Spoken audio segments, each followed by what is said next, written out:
If you haven't joined Reddit, go to istebrak.com and submit your work for critique. You can't just link me your Instagram and say, hey, come critique me. You have to submit your work here. Please make sure it's not fan art.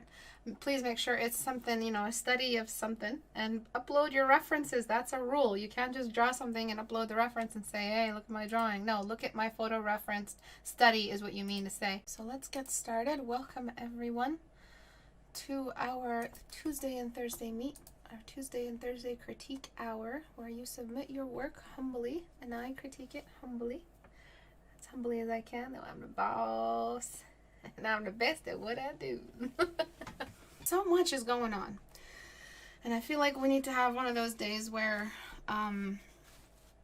we talk about photo referencing and why it's so important. Horizontal and vertical lines are absolutely necessary, because any beautiful face, at least, and most faces, period, have a vertical line coming out of the forehead down to the chin. This is this vertical symmetry line. This line should be floating in your heads wherever you go. You should see this line all the time. Oh, squiggly line in my eye vision. Where did you come from, oh squiggly line?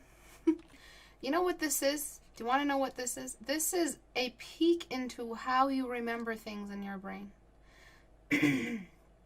When you have bad referencing and you don't know what you're seeing and you can't seem to tell what the problem is, this is what you're remembering when you see her face.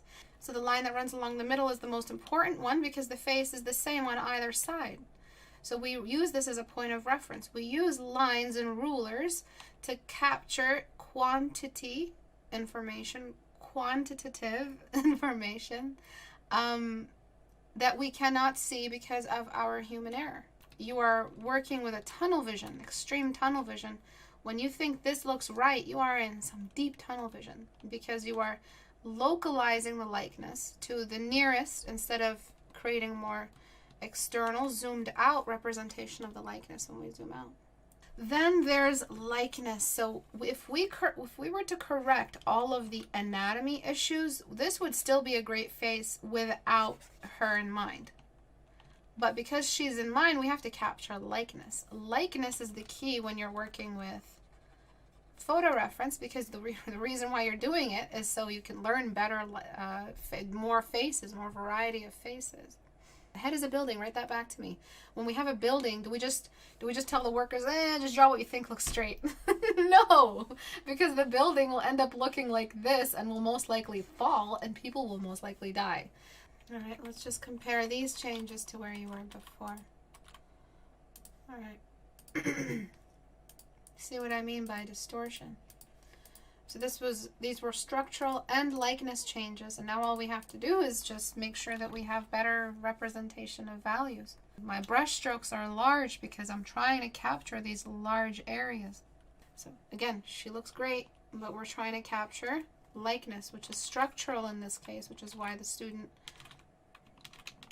is being, put under so much pressure right now. They chose a face.